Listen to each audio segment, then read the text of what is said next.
नमस्कार दोस्तों, मैं एक बार फिर हाजिर हूँ आपकी सेवा में और एक नई किताब के साथ। ये किताब हमारी एनसीईआरटी की बुक है, कक्षा 11 की, और इसका नाम है भारत का संविधान, सिद्धांत एवं व्यवहार। तो मैं आपको संविधान से परिचित कराने की कोशिश कर रहा हूँ कि दरअसल इसका संविधान का क्या महत्व है हमारे यूपीएससी या अदर सिविल सर्विसेज एग्ज़ाम के लिए। तो इसमें इसी किताब में जो हमारा पहला चैप्टर है, जैसे चैप्टर नंबर 1 संविधान क्यों और कैसे। तो संविधान क्यों और कैसे में क्या बताया गया है कि हमें संविधान की क्या आवश्यकता है, संविधान क्या है, इसके कार्य क्या है, समाज के लिए इसकी भूमिका क्या है, हमारे दैनिक जीवन में संविधान का हमारे दैनिक जीवन से क्या संबंध है। इन्हीं सभी सवालों का जवाब हम जानने के लिए इस किताब को मैं अभी आपको प्रेफर कर रहा हूँ कि भाई इसको पढ़ना चाहिए। मैं फिर भी कोशिश करूँगा कि अपने आप से कितना कुछ मैं बता सकूँ। जो हेडिंग इसकी बनती है पहली, संविधान तालमेल बढ़ाता है और भरोसा दिलाता है। कल्पना करें कि आप एक बड़े समूह के सदस्य हैं, बिल्कुल सीधी सी बात है, हम एक भारतीय समूह के सदस्य हैं। यह भी कल्पना करें कि उस समूह की कुछ विशेषताएं हैं, कुछ नहीं बहुत कुछ, भिन्नताएं, विभिन्नताएं, समानताएं और सबसे बड़ी बात है कि हमारा देश एकता में अनेकता की मिसाल है। एकता में अनेकता की मिसाल, या फिर हम कहते हैं अनेकता में एकता की मिसाल। तो दोनों ही जो शब्द, जो दोनों ही वाक्य मैंने बोले हैं, उनमें सच्चाई झलकती है हमारे देश को देखते। उस समूह के सदस्य एक दूसरे से अनेक तरह से भिन्न हैं, उनकी अलग अलग धार्मिक निष्ठाएं हैं। उनमें कुछ हिंदू, कुछ मुसलमान, कुछ ईसाई और कुछ ऐसे भी हैं जो किसी भी धर्म को नहीं मानते। वे और आधारों पर भी भिन्न हैं।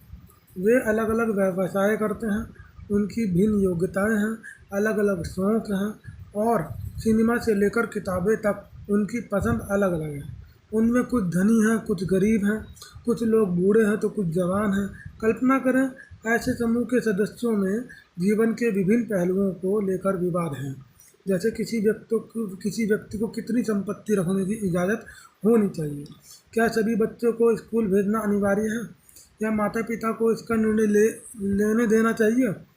इस समूह को अपनी सुरक्षा के लिए कितना खर्च करना चाहिए, या इसकी जगह उसे बहुत सारे पार्क बनवाने चाहिए।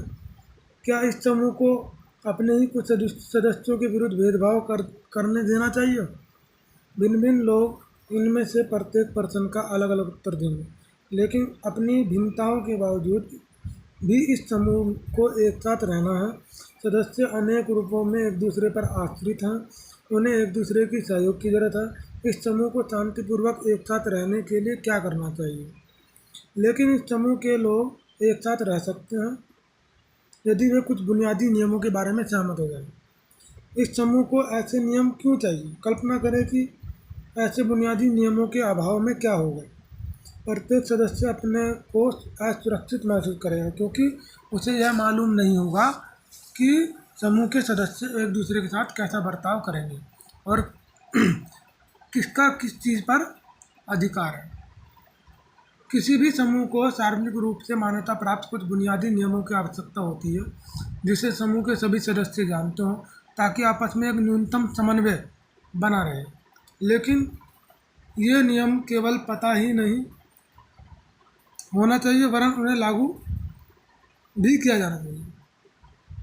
यदि नागरिकों को यह विश्वास ना हो कि दूसरे नागरिक भी उन नियमों का पालन करेंगे, तो उनके पास भी उन नियमों को पालन करने का कोई आधार नहीं होगा। लेकिन जब यह कहा जाता है कि उन नियमों को न्यायालय में लागू किया जाएगा,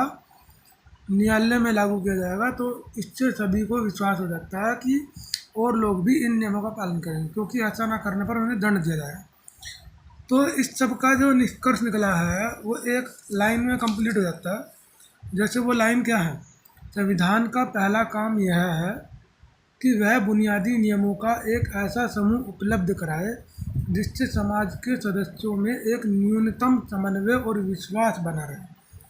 तो हम आज तक संविधान को किस रूप में देखते हैं? तो संविधान तालमेल बिठाता है समाज के लोगों के बीच में। समाज में रहने वाले लोग एक दूसरे को जानते हैं, समझते हैं, और वो ये भी जानते हैं कि भाई इन नियमों का पालन जो नहीं करेगा वो दोषी है। ठीक है। और संविधान में इतना आपको, वैसे आपको क्या जिक्र करें, इतनी कुछ बातें गई हैं। हमारे अनुच्छेद 444 हैं, कुल अनुच्छेद 444, वो भी संशोधन के बाद। आपको पता है 395 शुरुआत में थे। ठीक है। तो इसमें जो बातें बताई गई हैं वो मैं जारी रख रहा हूँ, और वीडियो को लाइक शेयर करना तो ज़रूरी है, क्योंकि आपके किसी दोस्त की मदद हो जाए, ठीक है, परिवार का सदस्य कोई तैयारी कर रहा हो उसकी हेल्प हो जाए। तो कि मेरा मेरा जो मेन मकसद है बुक के बुनियादी नियमों को समझाना। ठीक है। अच्छा ठीक है, फिर नेक्स्ट वीडियो में मिलेंगे भैया। धन्यवाद।